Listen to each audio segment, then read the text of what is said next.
This chapter of Exodus, chapter 12, is almost a book unto itself. Here the festival or the ordinance of Passover, Pesach, is established. In fact, another God-ordained feast, the festival of unleavened bread, matzah, is also laid out. Now the important details and timing and who may participate and who may not are all described. These details are rich, they're full of spiritual meaning, and we will discuss them. Now this chapter also includes the carrying out of God's decree that he shall kill by his own hand all the firstborn of Egypt, that's people and livestock. It ends with the people of Israel packing up and quickly leaving Egypt, once again giving us some important information about who went, how many, where they went. Now, just for the sake of organizing our thoughts, to take on the important facts and meaning contained in this 12th chapter of Exodus, it helps if we can see it arranged in 5 parts. Verses 1 through 14 are God directing Moses on the details of establishing the first Passover. Verses 15 through 20 look to the future as these details are meant for future Passover celebrations. Verses 21 through 27 have Moses communicating to the people, actually the elders of Israel, all that God has instructed him. Verse 28 records the people of Israel being obedient to Moses and to God. And verse 29 to the end of the chapter describes the horror of that dreadful night, that thousands upon thousands of Egyptian firstborns, human and animal, were killed by Jehovah for the sake of Israel. And then goes on to describe the first stages of the Hebrews' exodus from captivity in Egypt. So, let's begin. Open your Bibles to Exodus chapter 12. If you have a complete Jewish Bible, it's on page 71. Exodus chapter 12. We'll read the whole chapter.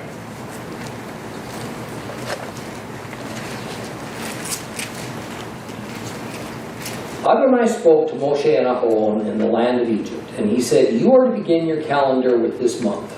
It will be the first month of the year for you. Speak to all the assembly of Israel and say, on the 10th day of this month, each man is to take a lamb or kid for his family, one per household, except that if the household is too small for a whole lamb or kid, then he and his next door neighbor should share one, dividing it in proportion to the number of people eating it. Your animal must be without defect, a male in its first year, and you may choose it from either the sheep or the goats. You are to keep it until the 14th day of the month, and then the entire assembly of the community of Israel will slaughter it at dusk. They are to take some of the blood and smear it on the 2 sides and top of the door frame at the entrance of the house in which they eat it. That night they are to eat the meat, roasted in the fire. They are to eat it with matzah and maror. Don't eat it raw or boiled, but roasted in the fire with its head, the lower parts of its legs, and its inner organs. Let nothing of it remain until morning. If any of it does remain, burn it up completely. Here's how you are to eat it. With your belt fastened, your shoes on your feet, your staff in your hand, and you are to eat it hurriedly. It is Adonai's Pesach, Passover. For that night I will pass through the land of Egypt and kill all the firstborn in the land of Egypt, both men and animals, and I will execute judgment against all the gods of Egypt. I am Adonai. The blood will serve you as a sign marking the houses where you are. When I see the blood, I will pass over. And when I strike the land of Egypt, the death blow will not strike you.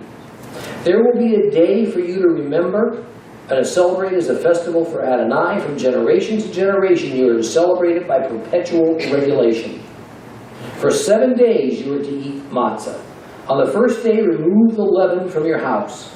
For whoever eats hametz, that's leavening, from the first to the 7th day is to be cut off from Israel.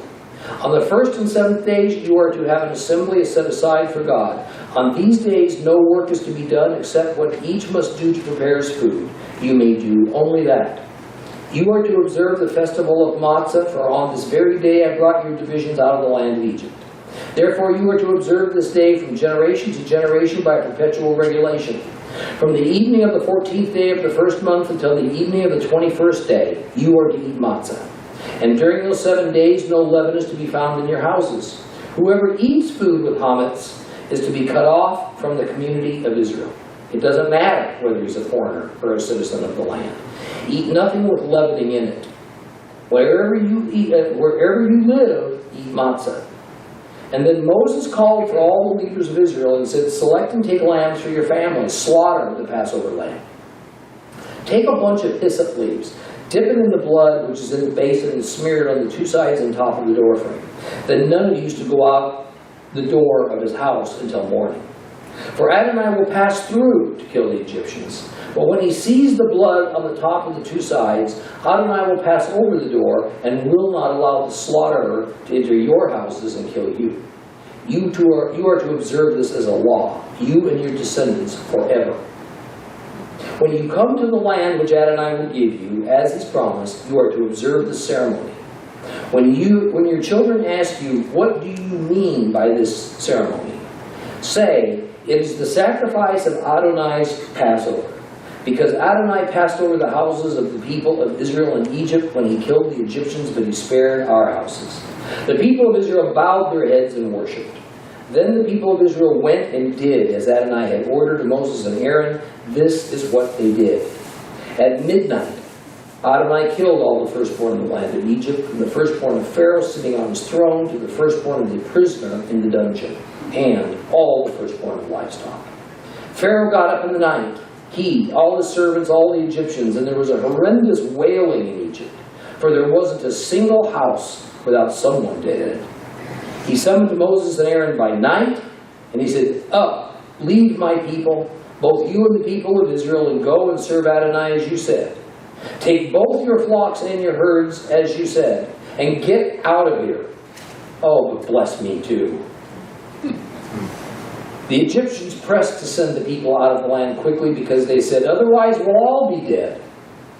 The people took their dough before it had become leavened. They wrapped their kneading bowls in their clothes on their shoulders. The people of Israel had done what Moses had said. They had asked the Egyptians to give them silver and gold, jewelry and clothing. And Adonai had made the Egyptians so favorably disposed towards the people that they had let them have whatever they requested. Thus they plundered the Egyptians. The people of Israel traveled from Ramesses to Sukkot, some 600,000 men on foot, not counting children. A mixed crowd also went up with them, as well as livestock in large numbers, both flocks and herds. They baked matzah loaves from the dough they had brought out of Egypt, since it was unleavened, because they had been driven out of Egypt without time to prepare supplies for themselves. The time the people of Israel lived in Egypt was 430 years. At the end of the 430 years, to the day, all the divisions of Adonai left the land of Egypt. This was a night when Adonai kept vigil to bring them out of the land of Egypt, and this same night continues to be a night when Adonai keeps vigil for all the people of Israel throughout all their generations. Adonai said to Moses and Aaron, this is the regulation for the Pesach lamb. No foreigner is to eat it. But if anyone has a slave he bought for money, when you circumcised him, he may eat it. Neither a traveler nor a hired servant may eat it. It is to be eaten in one house. You are not to take any of the meat outside the house. You are not to break any of its bones. The whole community of Israel is to keep it. If a foreigner staying with you wants to observe Adonai's Passover, then his males must be circumcised. Then he may take part and observe it. He will be like a citizen of the land, but no uncircumcised person is to eat it. The same teaching is to apply equally to the citizen and to the foreigner living among you. All the people of Israel did just as Adonai had ordered Moshe and Aaron. On that very day, Adonai brought the people of Israel out of the land of Egypt by their divisions. Verse 1 leaves us no doubt where and when this feast of Pesach, Passover, began. But verse 2 causes us some confusion if we're not careful. because it seems that God is establishing the Jewish calendar year. Now, those of you who know a little bit about the Jewish calendar and the 7 yearly feasts know that Passover is a springtime festival. Passover occurs in the Jewish month of Aviv, which is what it was first called. Now it's called Nisan. The names of the 12 months of the year were originally Hebrew, but during their exile to Babylon, some 800 years after the Exodus, the Jews changed the names of the month from Hebrew to the Babylonian names. Some sects of Judaism have stubbornly clung to the more ancient Hebrew names for each month, although most accept the more common Babylonian names. However, the Hebrew versus the Babylonian isn't the point of the confusion that I'm concerned with. Clearly, God tells Israel in verse 2 that this Passover month, Nisan, or Aviv, is to be the first month of the year. First month of the year. So, one would think that the first day of the first month of the year would be what? New Year's. New Year's Day. In other words, just as we follow the Julian calendar today where January is the first month of the year, so on the 1st of January we celebrate New Year's Day. The new year begins. However, Rosh Hashanah, which is the name for the Jewish New Year, literally means head of the year. But it does not occur on the first day of Nisan. The first month of the Jewish calendar year is not Nisan. In fact, Rosh Hashanah doesn't even occur, head of the year, Jewish New Year, until the fall season. Several months after Passover, in the month of Tishri. What gives? The Jews actually have several kinds of New Year's.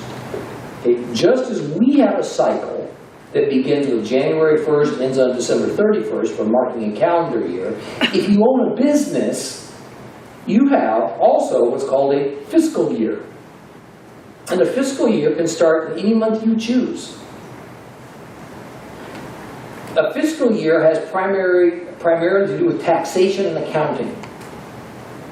If you go to school, I'm looking at some kids here, better. You know that the school year will vary from institution to institution. It's somewhat arbitrary. Sometimes it changes year to year.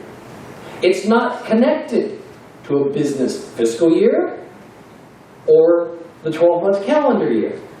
If you're a farmer, your year is based more on the cycles of agriculture. And since all the Hebrew festivals are based around agriculture in one way or another, they are not necessarily in tune with the calendar year, but rather it's more about the cycle of seasons. And there are even more kinds of yearly calendar measurements that I could use as examples.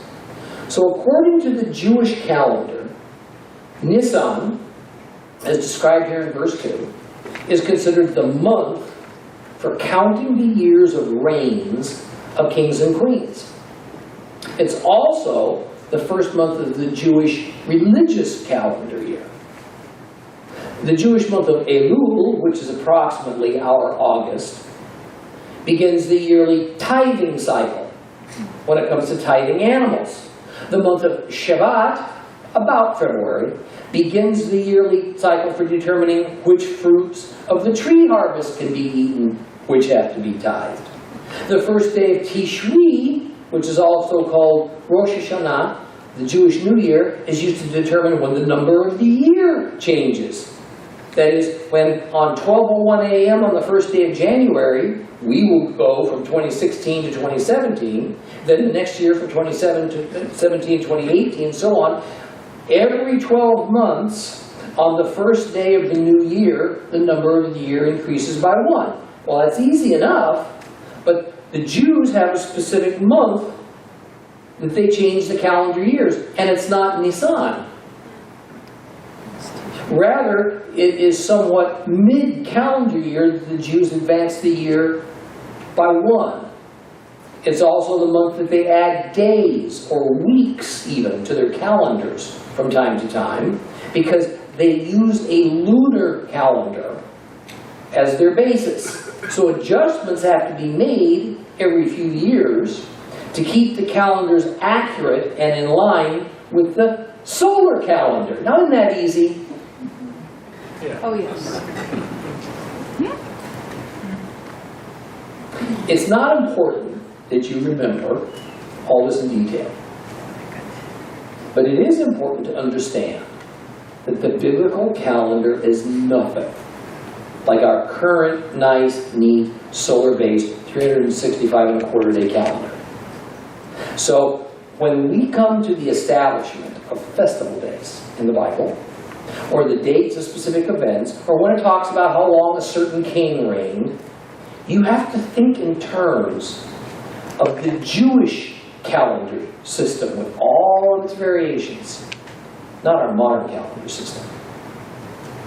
What we know is that the first Passover, marking the night before the Jews left Egypt, was in the spring, so what we think is March, April time frame. And in verse 3, based on the Jewish lunar calendar, God instructs Israel that on the 10th day of that month of Nisan, 4 days before Passover, they're to select, not kill, just select the lamb that's to be used as their Passover sacrifice. Now, before we go any further, let me dispel some myths about this lamb. First of all, this is a male lamb. It specifically calls that out. Second, it has to be a yearling. In other words, around a year old. So we're not talking about some cute, fuzzy little baby creature just taken from its mother. This is not an animal that your kindergartner can carry around. A 1-year-old male sheep is called a ram. They have horns. They've developed a certain amount of aggression for a sheep, if a sheep has any aggression. And they're pretty big. They're in the 50-pound range. More, they're maturing and approaching their prime. And depending on the variety, even though a male sheep will continue to grow for about their first 5 years, the vast majority of growth has already occurred by the end of the first year of their life. A 1-year-old male sheep is an adult fully capable of reproducing and likely has already been used to sire lambs. Now, contrast that to when you buy lamb chops in a grocery store. You're not eating an adult sheep then. Generally, the age of sheep, the sheep you're eating, is no more than about 6 months. So let's get the children's book pictures of Mary Had a Little Lamb out of our heads. And what lies underneath that clear cellophane wrapper in the meat counter when we think about this animal that God has commanded is to be sacrificed and its blood painted on the doorposts of these homes. And this couldn't be a sickly ram. It can't be a runt. It had to be the best ram of all the yearling rams that you had available. Healthy, vibrant, uninjured, unblemished. Now in verses 3 and 4 it's explained that although the general rule is that one ram per household is to be slaughtered, if the household's small, another small household needs to share in that single ram. Not to be a lot of waste. God values the life of His creatures. These rams were innocent. They were being killed because of mankind's failures. Mankind's sinful natures. God doesn't want any more than necessary to be slaughtered and their meat wasted. We find out in verse 5 that a male goat can be legally substituted for a sheep.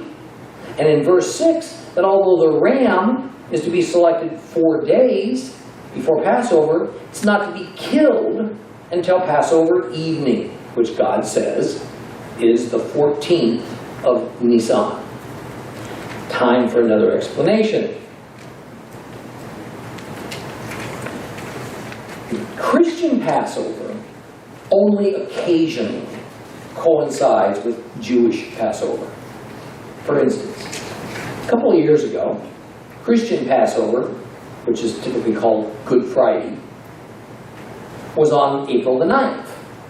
Pesach, the true Passover that biblically and on the Hebrew calendar is Nisan the 14th, was April 6th. Christians changed the biblical Passover to a politically based Passover. Because of decrees by the early church bishops and then the Roman Emperor Constantine in the 4th century AD, it was decided that Passover was always to be the Friday before Easter. And it would not be called Passover anymore. It would be called Good Friday. Further, Easter was always to be celebrated on a Sunday, and since the Jewish calendar and the modern Julian calendar don't jive, and since God gave numerical dates that Passover was to occur on, not fixed days of the week, then only every few years does the Christian Passover actually occur on the 14th of Nisan. The exact date God described here in Exodus. I hope you get this. For example, the 31st of October is always celebrated as Halloween. But one year, Halloween falls on a Monday, another year it's a Tuesday, another it's a Wednesday, and so on. Halloween is assigned a numerical date, not a day of the week, like a Friday or Saturday. Passover, as we see here in Exodus, is also assigned a numerical date. It's not assigned a day of the week. Here's the thing. The Passover as established in Egypt is a type. It's a shadow of what was to come. It most certainly represented real and actual deliverance from death, originally in Egypt. But 1,400 years later, Christ brought the fullest meaning intended to Passover by He Himself becoming the Passover. That is, by becoming the sacrificial Passover ram. Remember, it had to be a male sheep that was sacrificed. By trusting God and symbolically and spiritually applying Yeshua's blood to the doorposts of our homes, these bodies, we are passed over for the death that is due to us as the wages for our sin. That was the spiritual meaning of Passover in the book of Exodus, but it was only revealed upon Yeshua's death. All the Bible feasts that, frankly, we have been taught by the church to ignore as obsolete and irrelevant because they're part of the Old Testament, which it regards also as abolished, were set up by God as types, as models, as commemorations for the purpose of teaching and preparing us for their ultimate fulfillment. And although they had a real and tangible purpose and meaning to the Israelites when they were first established, there would be a fuller meaning to each of these feasts in the future.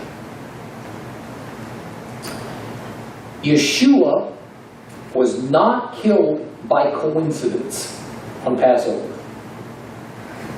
The Holy Father sent our Savior to be executed precisely on Passover Day, the 14th of Nisan, in order to bring the festival of Passover to its fullest meaning.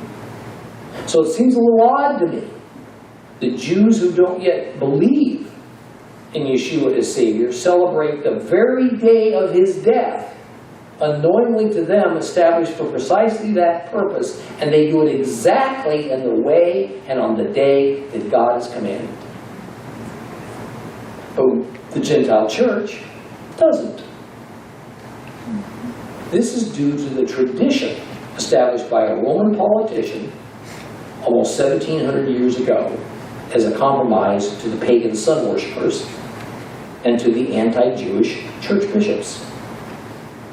Thus, Gentile believers have long ago abandoned God-ordained remembrances. Now, I don't know about you, but I'd rather follow God's divine ordinance for Passover than man-made doctrines built around man-made political and social agendas, especially concerning this unequaled memorial feast.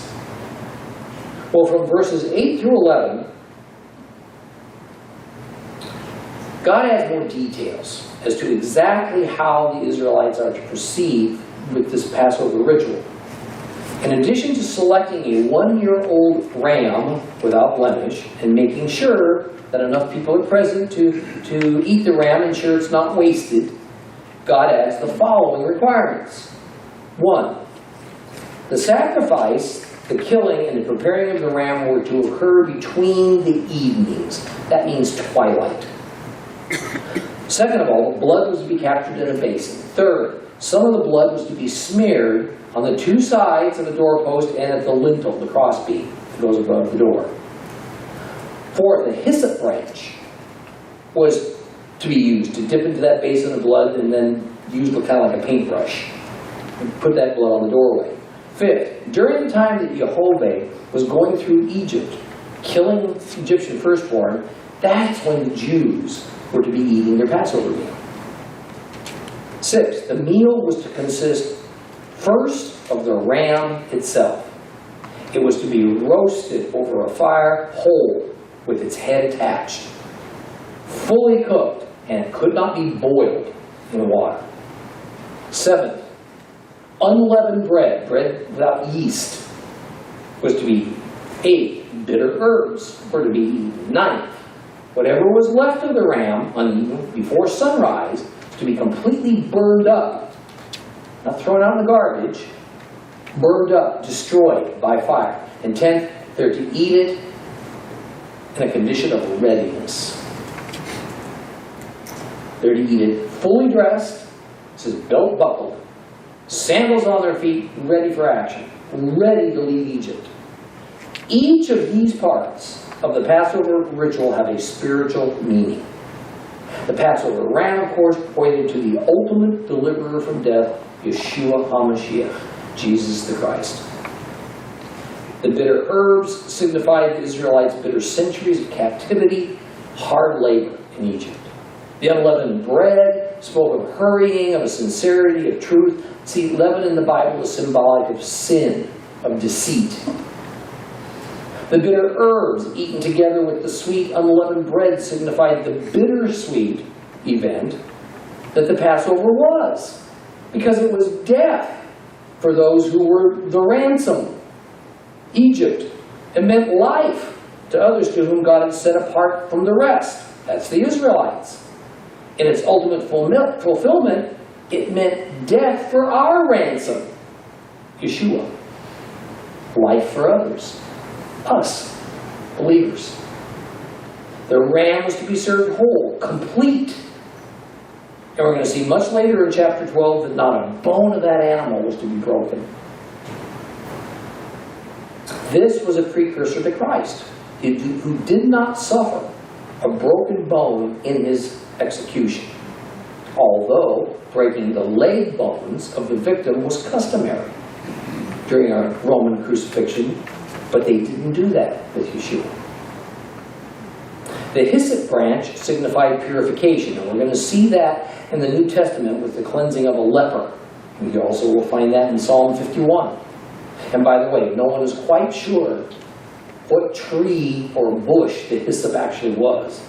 If you go to an Israeli market today, they sell a spice called hyssop, but they will tell you freely this is not the same thing as the hyssop mentioned in Exodus. More and more scholars think that this was really just a species of what today we call oregano. Now, the divine ordinances being laid out to Moses and Israel were interrupted momentarily in verse 12. When God, Jehovah, reiterates what is going to happen on Passover night. He says that it will be He Himself who proceeds throughout the land of Egypt, killing all the firstborn of Egypt and bringing low all the gods that the Egyptians bowed down to. One can only imagine the scene that night. Think about it. We're talking little babies, toddlers, teenagers, adults, the elderly. Suddenly, for no apparent reason, they just keel over dead as their breathing stops and their hearts fail. No means of reviving them was possible. People in the streets just collapsed, lifeless, no apparent reason. And can you picture the multitudes of panicked Egyptians rushing to their pagan priests for help, praying in fear and desperation and despair to their household gods to save them? The Lord specifically targeted the Pharaoh as his own royal household lost its firstborn. The heir to the throne of Egypt died. Hundreds of thousands of livestock, maybe millions, lay dead in the pastures from one end of Egypt to the other. You know what this meant? Starvation for many Egyptians. God, unstoppable, unswayable, unapologetically bringing about terrible judgment from which there was no escape, except for Israel. All those joined to Israel, those who depended on the blood of that ram for their protection. In verse 13, Yogi says that when he sees that blood of the ram upon the doorposts of the houses of Israel, he'll pass by, he'll pass over that home, everybody within it. The firstborn will not experience the death that all the firstborn of their non-believing Egyptian neighbors are right now. I mean, what a sobering, dreadful thought this is. And my friends, this exact thing happens every single day of our lives. Every day. Between the time we got up this morning and the time we're going to retire tonight, hundreds of thousands of people across the face of this planet are going to perish for all time. And worse, for all eternity. The same thing's going to happen tomorrow, the day after, and the day after that. But by joining yourself to the Israel of God, you can avoid this fate. Trust God. By trusting Yeshua, and you have joined the Israel of God. Trust Christ. Sprinkle His blood on your house, your body. You will have life. Don't depend on His blood. Eternal death is the certain result. There's no in-between. There's no alternative. There's no plan B. There's no neutrality. The UN may recognize Switzerland. God doesn't. There is no escape. In verse 14, God makes it clear that this day, Passover, the 14th of Nisan, is to be a memorial forever. Last time I checked, forever means forever. Not until some Roman bishop or emperor decides otherwise. We'll be beginning with verse 15, ending with 20. God instructs the Israelites on how all future Passovers are to be celebrated. Actually, it's more of an addition than a change. Now, this event is called the Festival of Unleavened Bread, or Matzah. It commands that for 7 days, in connection with Passover, Passover itself just technically being a one-day event, beginning on the 15th day of Nisan, Israel is not to eat bread with yeast, with leaven in it. Even more, each household is to throw away all of its leaven and anything that contains leaven.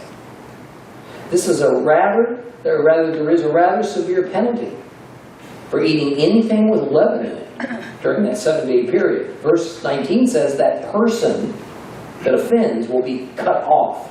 The Hebrew word for cut off is karet. It means to cut off, eliminate a body part, to cut something down, like cutting down a tree. It can mean permanent separation, or as it most often does in the Bible, indicates divine destruction and death. So this being cut off is not akin to a timeout for a rebellious child. It's not like a jail sentence with a set amount of time for punishment, or just kind of being temporarily separated from society. Likely it did not, in most cases, mean that the affected person would be executed. Yet undoubtedly execution was at times the result, but it did mean that this cut-off person was banished from Israel, banished from his own tribe, from his family, but most seriously he was banished from the Lord. I want to be clear. This is Jehovah God doing the talking. So this is not so much about the punishment of the flesh or about being disowned by your tribe. This is about being disowned by God.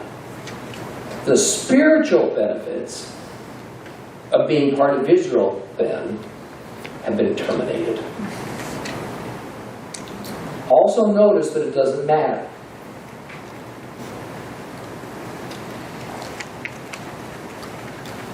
Whether one is, depending on how your Bible version says it, a foreigner or a citizen of Israel. Let me put that in the sense that it's meant. It doesn't matter whether you are a natural-born Israelite or you are from a non-Israelite tribe but you've been joined to Israel by giving up your old foreign tribe and pledging your allegiance to one of the tribes of Israel. This principle that God has no second-class citizens in His kingdom is made very clear here. We're going to find this same message in a number of places throughout the Old Testament and New. What this means for you and I, who is usually born non-Israelites,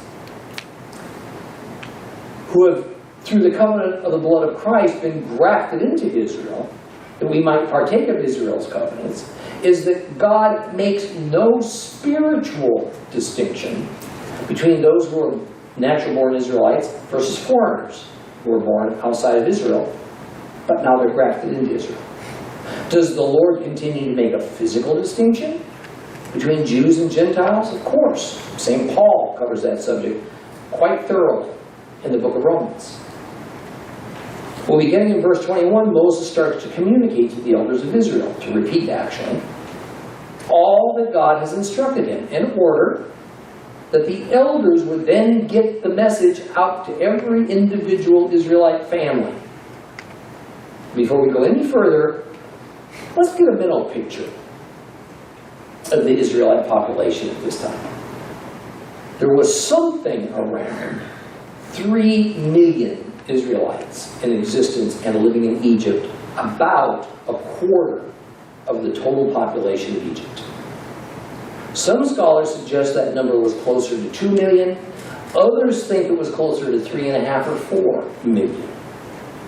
Some of the most liberal say that the numbers in the Bible are grossly inaccurate, and that there were only a few thousand Israelites at this time, which defies logic, and frankly would also defy what was normal and natural population increase for that era. We're going to get into that a little deeper in another lesson. Now, the Israelites were living primarily, not entirely, in Lower Egypt, in an area east of the Nile Delta. It was called Goshen. But without doubt, there were thousands upon thousands of Israelites that had left Goshen. They lived scattered all throughout Egypt. 400 years earlier, the Israelites had arrived as shepherds. But now many were merchants and farmers and traders. And most were craftsmen of every type used by Egypt to build their highways, their government buildings, their military fortresses. There had been intermarrying between Hebrews and Egyptians, although both sides actually discouraged it. Some Israelites lived on the frontier between Goshen and the Sinai, few in the Sinai itself.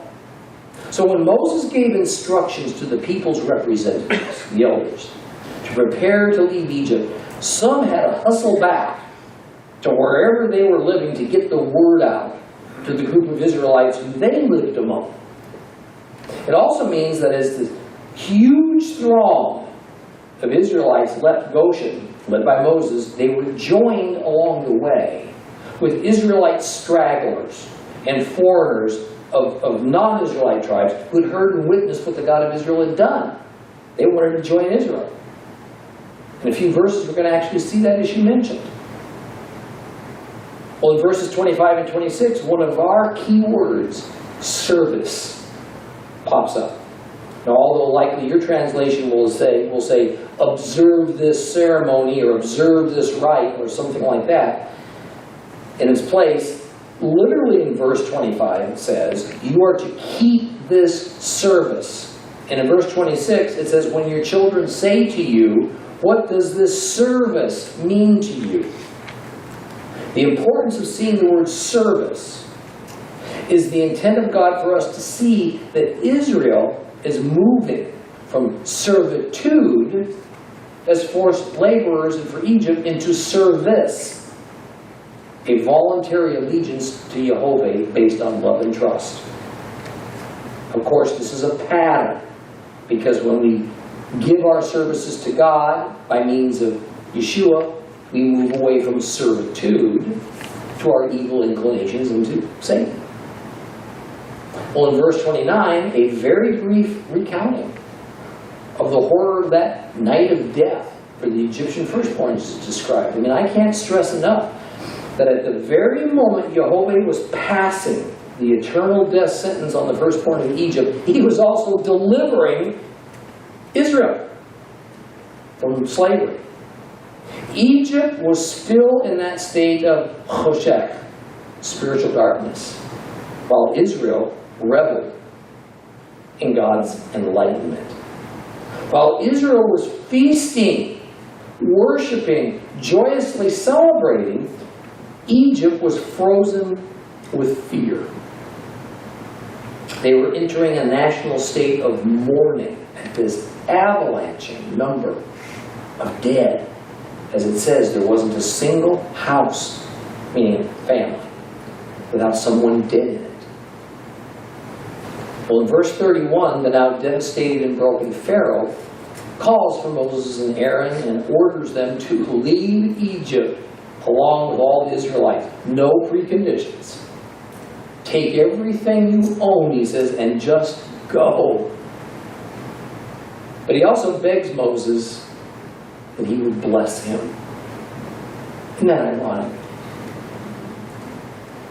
Undoubtedly, the blessing meant to remove this divine curse of death that had overcome his household, all in Egypt.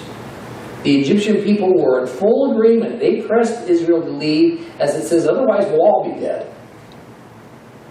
You know, it's really kind of interesting.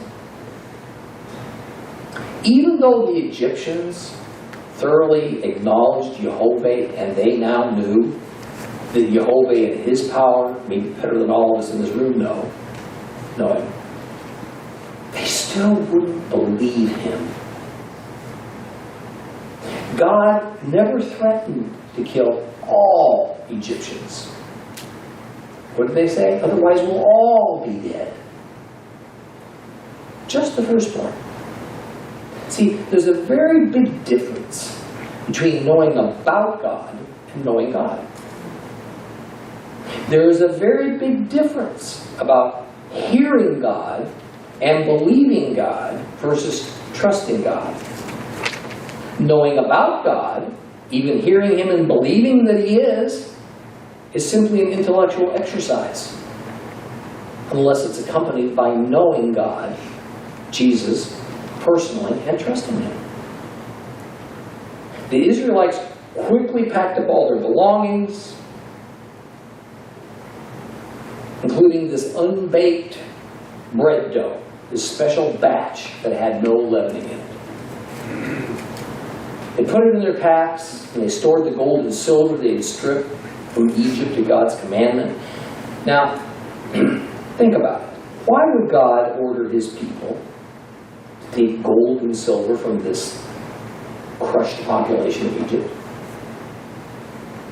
Well, for one thing, it was going to be needed for the building of God's sanctuary and for the Ark of the Covenant, in which to place the stone tablets of the Ten Commandments, and for the menorah, and for other implements of service to God.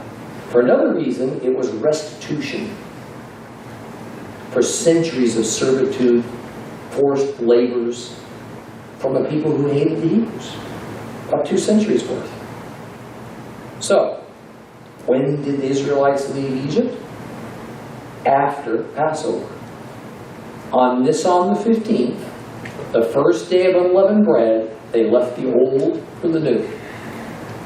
Now remember, by the Hebrew way of reckoning, a day is sundown to sundown. They finished their Passover meal during the nighttime, so it had actually become Nisan the 15th. On the following morning at sunrise, it was still the same day. It was still Nisan the 15th. That's when they packed up and left. I hope you get the significance of this. Our personal Passover, our redemption from eternal death, is the moment we accept Christ and sprinkle his blood on the doorposts of our bodies. But immediately upon accepting him, we are free to leave our bondage of sin. We don't have to wait for something else to happen in order to leave servitude and begin serving God. Isn't that neat? Verse 37 tells us that they left from Ramesses. They stopped at a place called Sukkot. Ramesses was right next to Pithom. And they were known in the Bible as 2 great stores cities. In other words, they had huge commercial and governmental warehouses that had been built on the backs of the Israelites. We know exactly where Ramesses and Pithom are in the land of Goshen, and they have been archaeologically excavated. The place of Sukkot, that's another matter. Exactly where that is, it's as much speculation as is the exact route of the Exodus itself. And we'll begin to deal with that next time.